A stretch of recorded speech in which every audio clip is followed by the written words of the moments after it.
네, 방금 보신 영상 지난달 한미 정상회담에서 두 나라 대통령이 나눈 대화입니다. 이 마스가 프로젝트, 미국의 조선업을 다시 위대하게 만들겠다. 이 오늘 지역소생연구소의 주제는 바로 이 마스가 완전 정복입니다. 경남의 주력 산업이죠. 이 조선업이 과연 이 경제 회복 그리고 지역 균형 발전에 도움이 될 수 있을지 집중적으로 파보겠습니다. 경남대 양승훈 교수와 함께하겠습니다. 반갑습니다. 예, 안녕하세요. 네. 입니다. 아니, 교수님, 요즘에 보니까 칼럼도 그렇고 여기저기 방송에서도 많이 나오시고 네. 그래서 요즘 혹시 특수 아니에요, 혹시? 이거는 안 되고 시간이 많이 없는 것 같습니다. 방학 진짜요? 때 정말 쉬지를 못하고 그냥 예. 방학을 싹 보냈는데 약간 헬쑥해진 것 같기도 하고요. 예, 그럼 달리기를 열심히 해야죠. 아니 그래서 네. 오늘 이 교수님한테 특별히 교수님이 오늘 주제 중에 특별히 주목하는 부분이 있다면 뭐가 있을까요? 뭐 아무래도 이제 네. 지역에 얼마나 좋은 고용이 마스가 프로젝트는 아무래도 미국에서 하는 거잖아요. 예. 이게 어떤 영향을 끼칠지에 대해서 이제 네. 우려도 있고 네. 그냥 기대도 있는데 네. 어떻게 하면 좀 기대를 살리고 우려를 좀 완화시킬까 이런 걸 고민하고 있습니다. 그렇습니다. 그래서 오늘 교수님을 특별히 모셨는데 교수님 근데 경남 사회학과 교수시잖아요. 네. 근데 조선 쪽을 유독 이렇게 깊이 있게 하시는 건 혹시 제가 조선소에서 5년 동안 일했잖아요. 그래서 그렇군요. 거제도에 있는 하나오션 옛날에는 아하. 이제 대우조선 예. 해양이었는데 대우조선에서 제가 5년 정도 근무를 그래서 그렇군요. 네. 그러면 저희가 마스가 프로젝트 자 그러면 경남 경제는 이거 분명히 기회일까요? 기회가 있죠. 예를 들면 이제 네. 마스가 프로젝트에 이제 미국에서 배를 건조하는 것도 있지만 네. 당장은 이제 그 MRO라고 해서 Maintenance, Repair and Operation이거든요. 네. 그러니까 수리예요. 쉽게 말하면 맞습니다. 수리해서 정비해서 이제 가동할 수 있게 해주는 건데 약간 AS 같은 느낌. 예, AS죠. 네. 예, 와서 하면은 그 물량을 좀 가져가니까 그게 일감이 늘어난다는 그렇죠. 측면이 있는 거고 네. 장기적으로도 뭐 이제 여러 가지 기대할 수 있겠습니다. 네, 그럼 지금부터 한번 차근차근 한번 얘기를 나눠보겠습니다. 저희가 뭐 자주 뉴스로도 접하긴 합니다만 이 마스가 프로젝트 저희가 이거 뭐 사투리 같기도 하고 마스가 뭔지 설명해 주시죠. 원래 우리 마가를 알죠. 그렇죠. Make American Great Again. Again 이거잖아요. 근데 네. 이제 Make American Shipbuilding Great Again. 거기 그러니까, 쉽빌딩이 추가가 예, 됐네요. 그러니까 미국의 조선 산업을 다시 위대하게 만들어 주겠다. 네. 이게 지금 사실은 미국이 굉장히 이제 급한 상황이기도 하고 예. 우리로서도 사실은 관세 협상할 때 이제 조급한 면이 있었습니다. 그렇습니다. 그러니까 뭐 미국이 3,500억 달러를 이제 투자하라고 지금 해서 여러 가지 지금 의견이 오가고 있잖아요. 예. 그 중에서 이제 사실은 1,500억 달러 정도를 조선업 투자로 하는 예. 쪽으로 이제 정한 게 이제 마스가 프로젝트의 네. 문자고 그 투자 해가지고 뭘 할 거냐? 미국이 지금 사실은 군함을 많이 지어야 돼요. 지금 굉장히 급하거든요. 예. 한 200척 가량을 지금 한 190척 정도를 한 20년, 17년 동안 지어야 돼요. 그러면 7년 동안 엄청 바쁘죠. 근데 미국은 1년에 2-3척밖에 못 짓거든요. 예, 지금 나오고 있네요. 함정 시장 규모가 이거 어마어마하네요. 예. 그러니까 급한데 지금 예.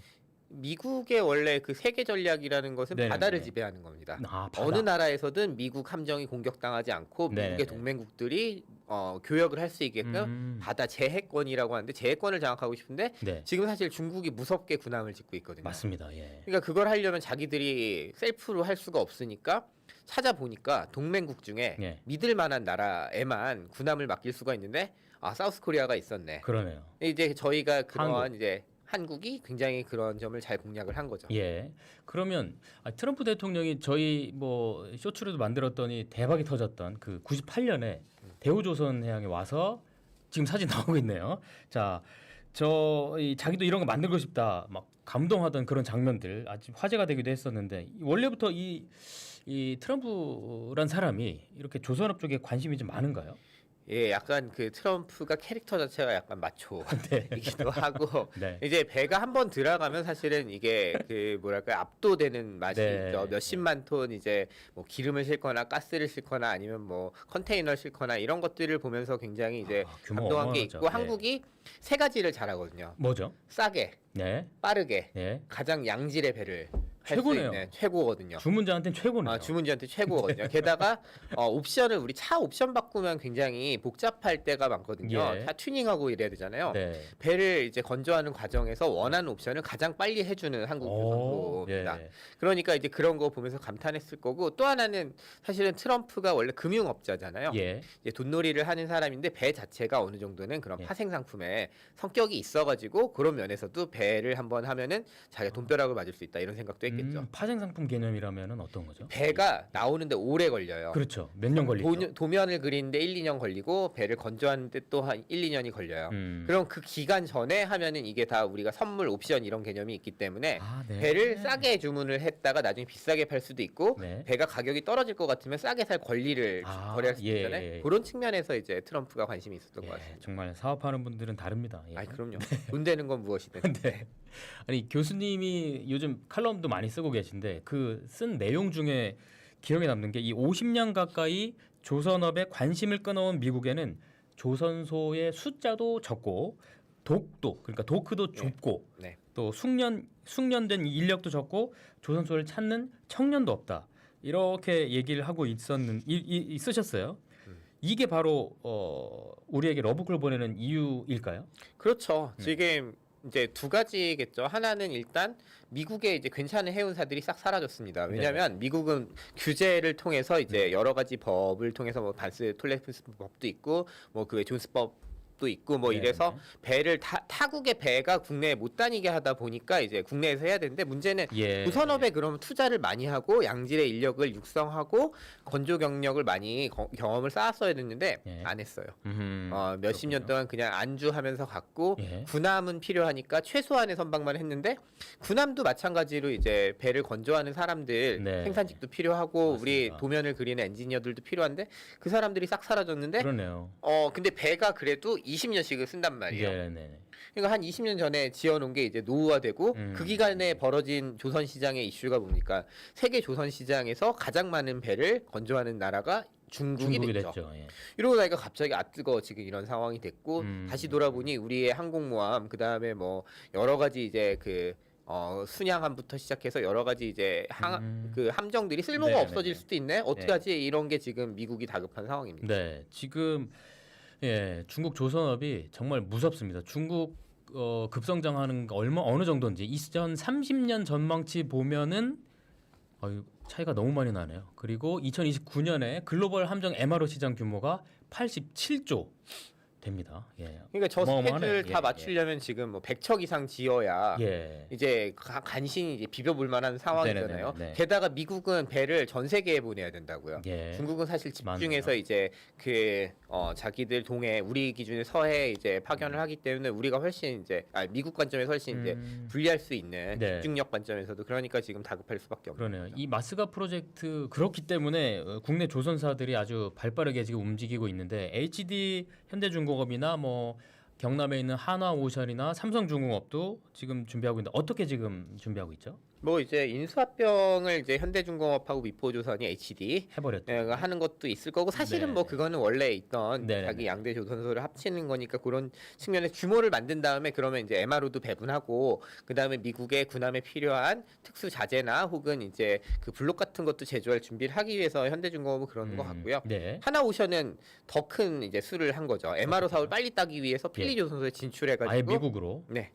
필리가 이게 필라델피아잖아요. 치즈 유명한. 필라델피아 이제 그쪽에 인수하고 사실은 현지에서 하면 이점이 많거든요. 현지 채용도 쉽고 바로 지금 원하는 마스가의 그림이잖아요. 미국에서 미국의 조선업을 우리가 우리 기술로 살려주겠다 이런 식으로 지금 한화는 하고 있고 삼성중공업은 이제 MRO에 이제 조금 사실은 셋 중에서는 조금 행보가 늦은 상황이고 현대중공업도 이번에 MRO 수주했어요. 이제 그런 방식으로 MRO 이제 수주하면서 이제 MRO라는 건 사실 마진은 그렇게 남지 않아요. 정비 자체는 새로 하는 것보다는 남진 않지만 그 노하우가 생기죠. 미국의 선박을 고치기 위해서 다 뜯어봐야 된단 말이에요. 뜯어보면 이게 배관이 어떻게 들어가고 어떤 방식으로 블록을 용접을 했구나를 알게 되면 더 유리한 고지에 우리가 서게 되겠죠. 그렇군요. 자, 지금까지 이 마스가 프로젝트는 보면 이 정부나 기업에서 진행하면 되는 사안이라고 하면 자, 경남 경제, 우리 지역 경제에는 어떤 영향이 있을까? 이 부분을 한번 집중적으로 살펴봐야 되겠습니다. 박완수 경남도지사도 이 마스가 프로젝트는 경남에는 아주 좋은 기회다 이렇게 얘기를 몇 번이나 했습니다. 그래서 필요하다면 이 특별법 제정도 검토하겠다 의지를 보이고 있는데, 근데 교수님께서는 지금 반반이라고 하셨어요. 일단은 그러면 긍정적인 부분부터 한번 말씀 들어볼까요? 이건 사실은 우리 네. 관점에서 좋고 미국 관점에서 안 좋은 걸 수도 있는데 우리는 저희가 좋고 미국은 안 좋은 거. 예. 저희가 보기에는 이제 국내 이제 조선업 전문가들 보기에는 미국에서 과연 선박을 얼마나 지을 수 있는가에 대해서 예. 우리가 투자를 하고 인력을 파견해서 교육을 시키더라도 쉽지는 않을 것이다. 예. 그렇게 되면 일단 MRO를 우리한테 이제 발주를 낼 거잖아요. 국내에서 이제 어느 정도 하게 되는데 예. 하다 보면은 결국에는 한국에 선박 건조를 맡겨야겠네. 예. 함정을 발주낼 수도 있는 상황이 되는 거죠. 미국 내에서뿐만 아니라 우리나라에서 직접. 네. 예. 뭐 왜냐하면 미국은 아까도 말씀드렸지만 1년에 10척씩 건조를 해야 된다. 10척 예. 이상을 예. 건조를 해야 이제 중국하고 해볼 수가 있는데 예. 이게 트럼프는 두 가지 고민이 있는 거죠. 예. 일자리도 많이 제조업 일자리도 많이 만들어야 하지만 동시에 또 이제 이걸 통해서 중국과의 경쟁에 있어서도 해군역에서 네네네. 우위를 가져가야 되기 때문에 네. 근데 시간은 사실 우리 편인 거죠. 한국 네. 관점에서는 안 되는 걸 안 된다라는 걸 자각하게 할 시간이 필요하고 그렇게 하다 보면 우리가 어느 정도 네. 그 수주를 할 수가 있고 그러면 이제 경남 경제에 당연히 도움이 되죠. 예. 근데 수주가 많이 들어오면 도움이 되고 또 하나는 이제 미국에서 이제 트랙 레코드라고 하거든요. 예. 수주 경력. 그래서 건조 경력 이게 생기면은 예. 그걸 기반으로 나토랄지 유럽연합이나 그쪽 수주까지. 아니면 영연방 국가들에게 우리가 군함을 이제 팔 수가 있게 되는 거죠. 네네네. 실제로는 우리가 이제 영국 해군에도 사실 납품을 했던 적이 있어요. 뉴질랜드 납품을 했던 적이 있는데 좋은 배는 안 줘요. 비싼 배는 아직 네. 우리한테 발주를 안 냈었거든요. 예, 군함을. 예, 예. 근데 우리 이제 미국 해군도 하는데 야, 라고 하면 그렇죠. 사실은 예. 도움이 될 거라고 보고 네. 근데 이제 거기 if가 있는 거죠. 그러면 이제 물량이 많이 늘어나면 좋은 인력을 이제 더 많이 필요하니까 네. 많이 고용을 할 경우에 이제 실제로는 노동시장에 도움이 되고 지역 경제에 더 큰 도움이 되겠죠. 그럼 지금까지 말씀만 딱 들어보면 일단 긍정적인 게 많아 보여요. 그러면 그렇지 않은 쪽도 좀 있습니까? 뭐 예를 들면 이런 거겠죠. 네. 실제로 이제 그 기업 관점에서는 좋지만 지역 관점에서는 안 좋은 걸 수도 있어요. 뭐죠? 그러니까 실제로 그냥 하나 오션이 필리조선소 인수한 것처럼 네. 계속 이제 국내 조선 업체들이 미국에 있는 조선소를 계속 인수를 하고 예. 거기서 그냥 하겠다. 네. 그래서 우리는 뭐 대졸자 인력 어느 정도 채용은 하겠지만 생산직은 더 안 뽑고 그쪽에서 신규 채용해가지고 미국 안에서 다 해보겠다. 예. 물론 그렇게 쉽게 되진 않겠지만 예. 그런 경향이 계속 되면은 지역 경제 관점에서는 괜히 일감만 뺏기고 예. 사람 채용도 안 되고 네. 여기 하청만 많이 쓰는 지금의 행태는 변하지 않는 거죠. 우려가 되는 부분이네요. 말씀 들어보니까. 그러면 뭐 기술 유출이나 뭐 인력들 그렇게 좀 해외로 빠져나가는 부분은 어느 정도 우려가 됐던 부분이기도 한데 그럼 지역 경제 파급 효과에 한계가 있다는 건 왜 그런 거죠? 네. 네. 지금 이제 우리가 배를 건조할 때 네. 실제로 생산 현장에 가보면 조선소 뭐 한화나 삼성을 가보면 네. 한 8대2 정도 되는 것 같아요. 8대2. 그러니까 원청 직원 우리가 직영이라고 부르는 사람이 예. 20%에 예. 80% 정도가 사실 하청으로 지금 배를 건조하고 있습니다. 원청이 20밖에 안 예, 되네요. 게다가 이제 예. 그 80 중에 또 한 절반 예. 이상은 일용직으로 오시는 분들, 우리가 물량팀으로 부르는 예. 하청의 하청, 네. 이런 다단계 하도급으로 오시는 아하. 분들이에요. 예. 그러면 이 고용 구조를 음. 지금 사실은 우리가 기술력을 확보하고 국내에서 건조하는 게 더 중요하다면 예. 정규직을 지금보다는 많이 뽑을 거거든요. 예. 근데 이제 그런 거 고려하지 않고 우린 그냥 미국 갈 건데 라고 생각하게 될 경우에는 사실은 좋지 않은 영향이 미치고 네. 게다가 우리 전체 이제 아까 80%의 그 인력 중에 또 30%는 누굽니까? 외국인 노동자들이 지금 이주 노동자들이 들어와 있잖아요. 예. 그러면 계속 국내에서 생산이라는 건 뭐냐면 단가를 싸게 하는 거에만 네. 계속 집중하게 되고 그러면은 좋은 사람을 좋은 이제 임금을 주면서 쓰지 못하게 되니까 청년들이 오겠습니까? 안 그리고 오겠네요. 조선업에 대해서 희망을 예. 지금도 조선업의 주력이 제가 40대 이제 중반인데 제 또래가 막내인 조직도 많아요. 그래요? 90년대생들이 싹 비었어요. 근데 심각하네요. 그러면은 이제 청년 세대가 유입이 안 되면 나중에는 결국에 이 조선소가 껍데기만 입고 배를 과연 건조할 수 있을까 이런 이제 고민이 드는 거죠. 그러네요. 지금 교수님 말씀 중에 아까 원청이 20%밖에 안 되고 말씀하셨잖아요. 네, 근데 맞습니다. 이 말씀 듣고 설마 하는 분들이 있을 것 같은데 저희가 그래서 준비해봤습니다. 이 쇳밥 일지를 쓴 이 네. 천현우 작가가 직접 공개한 월급 명세서 저희 보여드리겠습니다. 자, 3월 급여 명세서인데 올해 3월입니다. 자, 보시면 1년 차고요.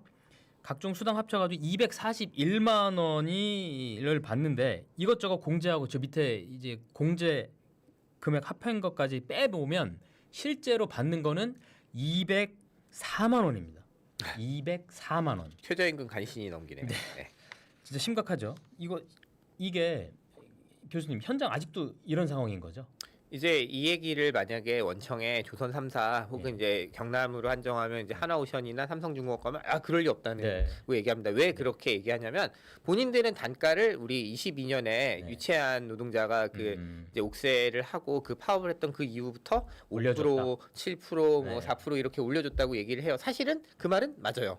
단가는 올랐습니다. 근데 이제 업체들이 어떻게 했냐면 하도급 업체들이 일용직을 더 많이 쓰게 되면서 일용직 임금의 그 인상분을 많이 올려준 거예요. 왜냐하면 이제 우리 평택이나 혹은 이제 울산의 샤인 프로젝트 같은데 들어가는 이 용접공들 있잖아요.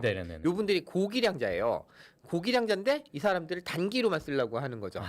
육성을 하는 요 우리가 상용공 혹은 본공이라고 하는 사람들은 이 하청업체의 정규직이거든요. 천연우 씨도 마찬가지로 그런 경우인데 이 친구들을 사실은 이제 실력이 늘면 기량이 늘면 임금을 올려주는 방식으로 해야 되는데 거기다 투자를 안 하고 이 단기로 쓰는 사람들한테 많이 주는 거예요. 그게 더 싸게 먹히거든요. 그러니까요. 이제 일이 많을 때는 그 사람들 며칠 뭐 25만 원, 30만 원 주다가도 일 좀 없으면 가시오 이렇게 하고 그때는 싼 이제 또 이주 노동자들이랑 요 하청업체들을 쓰려고 하니까 이제 지금 문제가 발생해요. 그러네요. 그래서 지금 이 정해진 아주 적은 돈 가지고 너네가 알아서 하청업체가 알아서 이제 마무리 지어 그러다 보니까 외국인 노동자를 많이 쓸 수밖에 없는 그런 상황인 거죠. 지금 그래서 원래는 우리가 제조업에서 이게 외국인 노동자를 20% 정도 쓸 수 있게 돼 있어요 법적으로. 근데 그거를 지금 30%까지 이제 일손이 모자른다는 이유로 이제 23년 4년부터 한 거거든요. 그래서 예를 들면 거제에는 10,000명의 지금 조선 노동자들이 외국에서 왔고 울산 같은 경우는 한 7,000명 왔거든요. 이제 그렇게 이제 와가지고 하는 게 일종의 관행이 되니까 앞으로는 거봐라 또 청년들 안 오잖아요. 오히려 역설적으로 그렇게 말하면서 그러니까 외국인 더 많이 뽑게 해주세요. 이럴 수도 있는 상황인 거죠. 아니 사실 이 조선소에서 20-30년 일하면 이제 숙련공도 되고 이제 장인까지도 되고 그러면 보람도 느끼고 급여도 그만큼 많이 올라가지고 이게 선순환이 돼야 되는데 지금 전혀 그렇지 않다는 거죠. 그러면 청년들이 조선소에 올 생각 당연히 안 할 테고. 지금 그러니까 이제 아까 일당으로 이제 많은 페이를 받는 분들, 일당을 많이 받는 분들은 보통은 다 15년, 20년 가까이 된 분들이에요. 적어도 10년 이상을 하신 분들이에요. 그럼 청년들이 와서 그 기간 동안은 사실 하청업체에 일하더라도 이제 자기가 기량을 쌓을 만큼의 내가 그러면서 생활할 수 있을 만큼의 임금을 주든지 아니면은 원청 정규직으로 많이 뽑아주든지 해야 되는데 둘 다 안 하는 겁니다. 그래서 우리가 이제 오해가 하나 있어요. 뭐죠? 조선소 하면은 청년들이 싫어한다. 그게 아닙니다. 그러니까 왜냐하면 정규직을 이제 1년에 하나오션이나 이런데 100명에서 200명 정도 뽑아요. 물론 퇴직하는 정규직 분들이 1,000명이니까 사실은 많이 안 뽑는 건데 경쟁이 치열합니다. 치열해요. 정규직 뽑으면 와요. 근데 내가 이제 하청에서 200만 원 아까 천연우가 보여준 것처럼 200만 원 받으면서 그 일을 10년을 할 자신이 없다는 거죠. 그 말은 너무 합리적이잖아요. 지금 이 구조는 어떻습니까? 조선업 지금 이제 거제 같은 경우는 생산 현장이 지금 가동이 되고 있고 그럼 연구 인력들은 어떻게 있죠 지금? 이게 조선업이 원래 되게 유명한 게 뭐냐면 자동차 산업 같은 건 연구소가 진즉에 이제 경기도 화성에 있는 남양으로 갔어요. 근데 배는 사실은 그 현장에 가까워야 된다. 연구개발 인력, 그 다음에 설계 인력이 가까워야 된다고 했거든요. 지금 나오고 있네요. 근데 지금 여기 보시는 것처럼 현대중공업은 2021년에 판교로 갔어요. 판교로. 현대중공업은 이제 그쪽 가야지 좋은 인력 뽑는다고. R&D 센터가 R&D 센터 가고 R&D뿐만 아니고 기본 설계라고 하는 설계 최선행이 갔어요. 삼성중공업도 판교에 있고요. 하나오션은 원래 대우조선 때는 서울의 마곡으로 가기로 했다가 마곡당이 비싸가지고 그때 구조조정 때니까 그래서 이제 시흥으로 이제 가게 된 거고 지금 그쪽에 인력이 사무직 중에 적게는 3분의 1, 많으면 거의 절반 가까이가 지금 근로 배치가 되고 있습니다. 그러면은 지금 이제 연구개발은 수도권에서 다 하고 이 지역은 그냥 생산 현장만 역할을 하고 있는 거고 지금 그런 상황이네요. 근데 이제 역설적인 게 있어요. 뭐가 있냐면 연구개발 인력들인데 실제로 현장이 중요하다고 했잖아요. 와서 봐야 되거든요. 그러니까 어떻게 할까요? 주에 월요일 날 판교에 출근하고 시흥에 출근하고 화수목 출장 와 있고 이게 뭐죠? 사실은 되게 웃기는 일을 우리는 그러네요. 하고 있는 거죠. 사실 지역에서 사리가 괜찮다고 생각하고 청년들이 오기만 하고 이 친구들 배치만 해주면 제가 볼 때는 괜찮을 것 같은데 그걸 지금 인재를 유치한다면서 지금 그런 일을 하고 있는 거죠. 네. 그러면 지방대 지금 지역에 이제 서울대 10개 만들기 프로젝트도 막 하려고 하는데 이거 효과가 없겠는데요? 서울대 10개를 뭐 좋은 학교 만들면 좋죠. 예, 그 예. 자체까지는 좋은데 예. 근데 비전이 이제 내가 예를 들면 진주 사람이어서 네. 진주의 경상대학교가 이제 서울대만큼의 투자를 하고 학교 다닐 때 너무 좋았어요. 장학금도 많이 받고 네. 막 해외도 보내주고 막 여러 가지 실험 장비도 좋고 그랬는데 공대를 나왔는데 예. 취업할 곳이 없네. 그러네요. 이게 요즘에 부산대학교가 고민이에요. 유니스트랑. 왜요? 원래는 부산대학교 기계공학과 나오면 너무 갈 데가 많았던 예, 거예요. 예. 울산에 뭐 현대중공업, 현대자동차, 예. 거제에 뭐 하나오션, 삼성중공업, 뭐 창원에도 굉장히 대기업이 많기 때문에. 네. 근데 요즘에 연구개발 인력을 다 서울로 보내고 경기 남부로 보내니까 네. 그쪽에 만난 교수님이 요즘에 이 친구들이 공부 잘하면 예. 다 지금 뭐 평택, 화성 이런 데로만 가려고 한다. 이 친구들은 그냥 동네에서 집에서 통근 가능한 거리로 다니려고 네. 했는데 이제는 일자리가 없어가지고 네, 네. 넣어야 되는 상황이 됐다 경기도로. 아하. 이 얘기를 하니까 저는 좀 약간 씁쓸하더라고요. 심각하네요. 네. 지금 시간이 벌써 50분을 넘고 있어 가지고요. 네네. 저희가 더 말씀을 나눠 봐야 될 것 같은데 일단은 자 메가시티 특히 네네네. 이 5극 3특도 그렇고 네, 네. 현 정부가 메가시티를 제대로 한번 추진해 보려고 하고 있습니다. 근데 이제 광역교통망 얘기를 하고 있잖아요. 네네네. 이 부분 필요하다고 역설을 하고 있는데 어떻게 보십니까? 필요하죠. 네. 이제 예를 쉽게 얘기해 볼게요. 우리 지금 여기가 이제 창원에 있잖아요. 네네네. 창원에 있는 경남대학교나 창원대 나온 친구가 취업을 부산에 했어요. 만약에 예. 그러면 이사를 갈까요? 아니면 통근을 할까요? 애매한데요. 잠깐. 그쵸. 먼데 그 시간 또 출퇴근하기엔 좀 오래 걸릴 것 같고. 전제가 있어요. 아빠가 차를 사주면 돼요. 취업했다고 수고했다 이래서. 네. 근데 차를 안 사주면 사실은 네. 이사를 가야 됩니다. 네. 예를 들면 회사에서 6시에 퇴근을 했어요. 같이 모처럼 동료들이랑 네. 밥 먹으러 해운대를 가자는 거예요. 네, 사상의 회사가 있는데 네. 그럼 해운대에서 마산으로 오려면 네. 창원을 오려면 몇 시에 출발해야 될까요? 밥을 못 먹어요. 8시면 나와야 돼요. 8시면 나와야 그렇죠. 되는 예. 거죠. 반대 상황이어도 마찬가지인 거죠. 네. 이제 그런 상황을 고려하면 교통망은 바로 지금 이 청년들이 선호하는 일자리를 지역 안에서 구할 수 있겠느냐, 정주할 수도 있겠느냐라는 문제랑 바로 연결이 직결이 됩니다. 되네요. 네. 오늘 뭐 많은 질문과 여러 가지 준비를 했는데 시간 관계상 저희가 마지막 질문으로 넘어가고 연장 방송을 이따가 하겠습니다. 연장 수당 주시나요? 그렇습니다. 알겠습니다. 제 마음을 드리겠습니다. 네. 자, 창원 시, 예. 시간 관계상 일단 오늘 준비한 소식은 여기까지 하고 연장 방송에서 양 교수님과 얘기 조금 더 나눠보도록 하겠습니다. 네, 9월 25일 뉴스파다 연장 방송 시작하겠습니다. 양승훈 97만 구독자의 MP타카와 함께 하겠습니다. 자, 양승훈 교수님. 네. 자, 저희가 아까 얘기하다가 이제 메가시티 얘기하다가 뚝 끊겼는데요. 네. 지금 정부가 5극 3특 지방시도위원장도 그 얘기 많이 했고 이재명 대통령도 그렇고요. 네. 집중형 이제 정부가 추진하는 이 거점 국립대학도 집중형 메가시티 중심으로 선정을 했습니다. 교수님 지금 사립대에 계시잖아요. 네. 사립대 네. 아쉬운 점이 좀 있을 것 같습니다.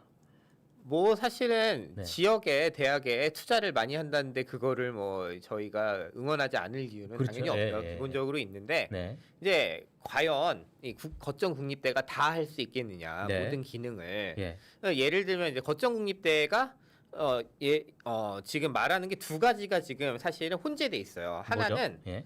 연구 중심 대학으로 굉장히 경쟁력 있는 대학을 만들겠다고 예. 해요. 그러면 사실은 학부생은 사실은 별로 중요한 게 아니잖아요. 근데 또 사실 학부생도 많이 뽑겠다고 해요. 네. 그러니까 그냥 그럼 그 학교들을 예. 그 학교들만 키우겠다는 얘기고 그러면은 사실은 좀 약간 이상한 얘기가 되는 게 있고요.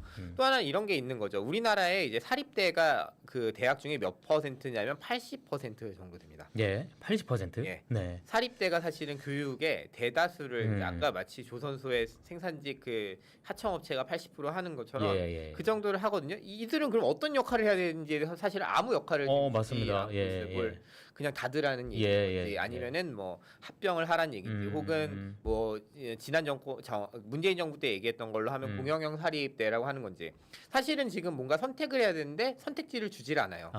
그렇게 되면 지금 대해서는? 이제 교육부가 지금까지 그 사립대를 평가했던 기준은 세 가지 기준이 있습니다. 첫 번째는 신입생이 얼마나 들어오는가. 미달라면 이제 감점을 받는 거죠. 그 다음에 재학생이 얼마나 유지되는가. 그 다음에 세 번째가 취업을 얼마나 잘하는가.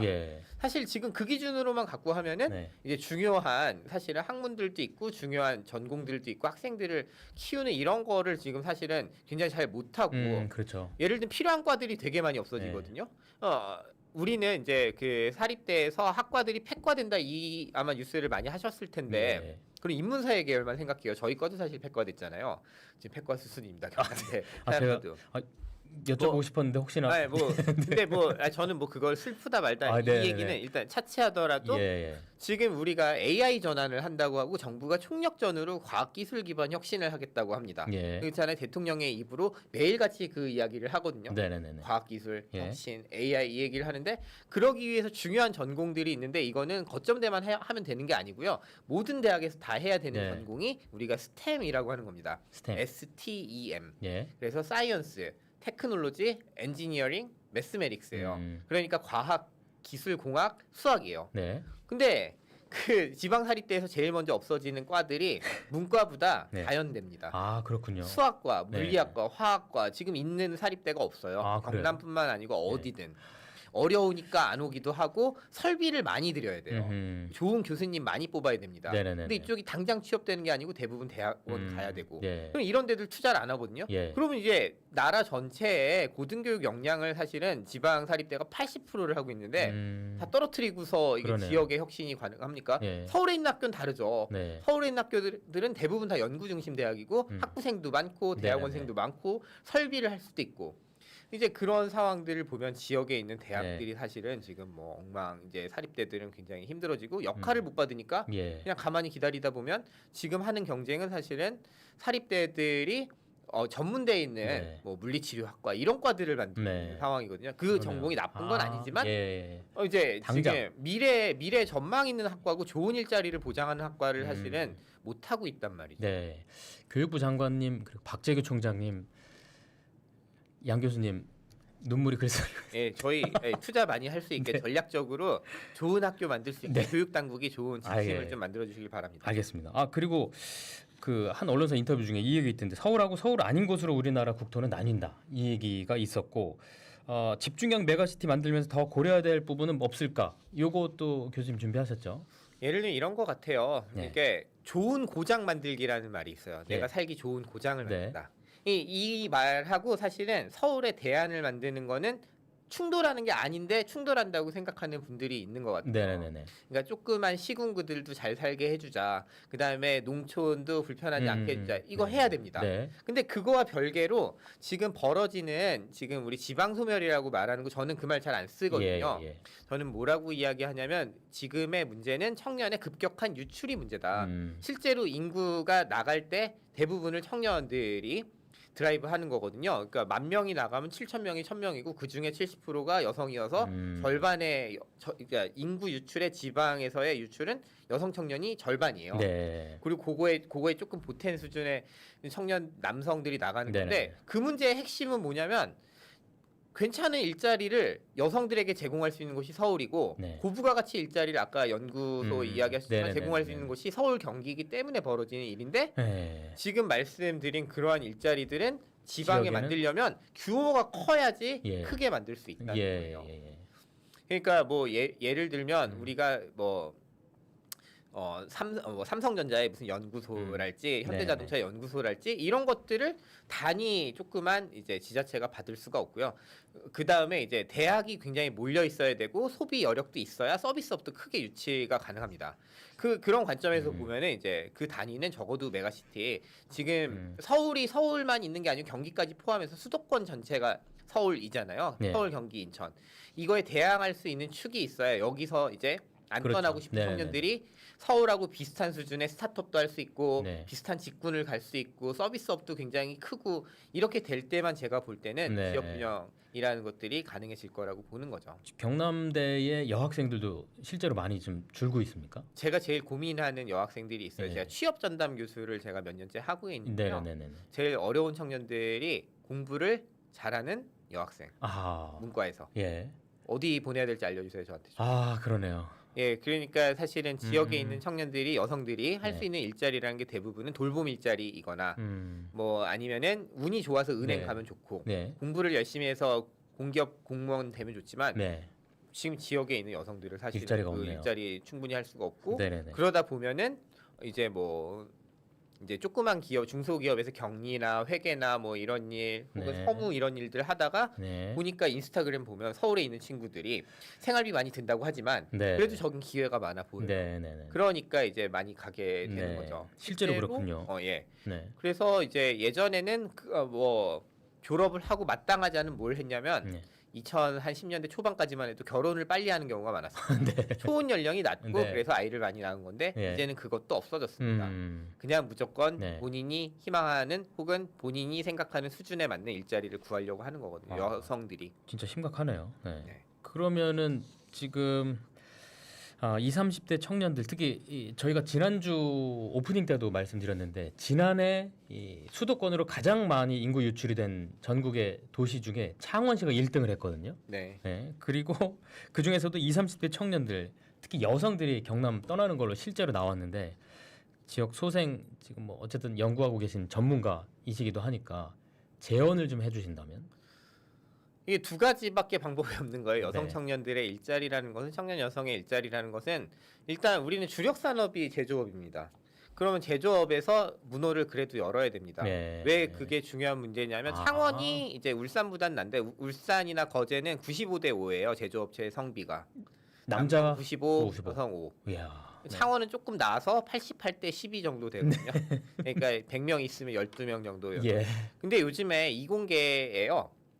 공대에 여학생 몇 프로 되는지 아세요? 얼마나 되죠? 반반인가요? 25%까지는 왔어요. 아, 예. 기계공학과 예전에 제가 학교를 다닐 때 기계공학과에 100명을 뽑으면 예. 여학생이 1명 아니면 2명이었어요. 네. 근데 지금은 이제 15명까지도 되고 많은 학교는 예, 예. 20명도 되거든요. 예. 그럼 제가 보기에는 그 친구들이 그 대학에 가는 비율만큼은 제조업체에서 뽑아야 네. 왜냐하면 제일 좋은 일자리가 그래도 제조업이고 예. 뭐 그런 게 하나 필요한 것 같고 뭐 생산직은 뭐 어쩔 수 없는 부분이 있겠죠. 네네네네. 중공업은. 근데 그 두 번째는 이제 그러면 공과 이공계 나오는 여학생 그런 방식으로 이제 좀 흡수를 하면 좋겠고 네. 나머지가 이제 좀 어려운데요. 예. 창원이 풀 수 있는 문제인지는 잘 모르겠습니다. 그래서 교통망이 중요한 거라고 생각해요. 예. 예를 들면 서비스업을 크게 할 수 있는 도시는 여전히 저는 부산이라고 생각하긴 해요. 네네네. 뭐 창원도 물론 이제 상남동도 있고 의창구에 이제 어느 정도는 신시가지가 생겼지만 네. 사실 신시가지가 중요한 게 아니고 서비스 산업 음. 을 육성을 해야 된다는 네. 관점에서 보면은 네. 부산을 좀 활용하자라는 음. 게 있고 또 하나는 경남 전체로 보면은 좀 기회가 이제 우리가 물류망이 거대해질 겁니다. 예. 가덕도에 신공항이 들어오고 철도가 서부 경남 이제 KTX가 들어오고 거기에다가 이제 신항만까지 네. 합치게 되면 우리가 트라이포트라고 하는 이제 물류망이 커지면 물류에 관련된 업체들이 많이 들어올 거예요. 그러겠네요. 예. 우리 게다가 북극항로도 할 거잖아요. 예. 그럼 거기 관련된 운송업체, 뭐 그다음 물류업체가 있는데 이런 네. 데들이 서비스 산업이고 네. 여성에 대한 수요가 많습니다. 네. 항공산업에도 여성 많이 필요하잖아요. 그러니까요. 그런 일자리들을 만들어서 그쪽으로 많이 기회를 주다 보면 소비재도 이제 소비재 서비스도 어느 정도 네. 나중에는 생긴다. 지금은 아니지만 알겠습니다. 그런 방식으로 좀 해야 될 것 같습니다. 예. 오늘 유튜브 연장 방송인데 그래도 하나 뽑아내야 됩니다. 교수님한테. 저희 네. 지금 아까 김동관 한화그룹 네. 부회장 네. 하고 인연이 있다고요? 아니 저 그거 말하지 않겠습니다. 그냥 제 군대에서 짧게라도. 군대에서 예. 이제 같은 부대에서 이제 예. 근무를 잠깐 했었고요. 뭐 예. 뭐 공군. 공군 예. 제가 작전사령부에 있었는데 그거 그랬는데요? 있었습니다. 그래서 뭐 어떤 에피소드가 예, 즐거운 일이 많이 있었죠. 그 즐거운 얘기는 이제 비방이기 때문에 예. 만났다고요? 예 만났고 뭐 이렇게 얼굴을 이렇게 피지는 않았지만 네. 예, 그래도 뭐 추억이 있습니다. 반가운 얼굴이죠, 서로. 아니 반가워요 저희. 예. 앞으로 제가 예. 지지하는 것으로 하겠습니다. 알겠습니다. 자, 오늘 양승훈 교수와 경남의 청년 이탈의 문제부터 또 서울대 10개 만들기, 또 사립대의 문제 여러 가지 좀 해봤는데 마지막으로 요 얘기는 꼭 하고 싶었는데 못하는 게 있다. 네, 하나 해야 될 게 생각이 났어요. 조선업 얘기 아까 하다가 이제 그 많은 인원들을 마스가를 거기서 배를 많이 건조하든 기술을 전수하든 간에 많은 인원들이 파견을 가야 돼요. 근데 거기에 하청업체 직원들을 보낼 수는 없을 거예요. 그리고 하청업체 직원 많이 보내다가 이번에 LG 에너지 솔루션 같은 데는 탈이 났어요. 그건 물론 이제 무도한 미국의 이민행정이 문제였어요. 그럼에도 불구하고 좋은 인력을 보내야지 빠르게 양성할 수 있다면 우리 기업에 지금 우리 거제나 울산에 좋은 인력들을 많이 뽑아서 현장을 경험하게 한 인력들이 승련이 된 정규직 인력이 필요하다는 얘기예요. 거기에 조금 집중해 주시고 지금 10명에 1명꼴로 정규직을 채용하고 있어요. 퇴직하는 인원 대비 10분의 1밖에 안 뽑고 하청을 활용합니다. 저는 그 인원들을 좀 정규직으로 전향적으로 많이 뽑아주시면 제가 김동관 부회장 혹은 저기 정기선 부회장 모두 제가 아주 지지하도록 하겠습니다. 알겠습니다. 김동관 부회장 연락처 있으세요? 없습니다. 아니, 전화 방송을 보고 생각을 하셔도 좋을 것 같아요. 오늘 말씀 진심으로 감사합니다. 고맙습니다. 네, 고맙습니다. 연장 방송도 여기서 마치겠습니다. 고맙습니다.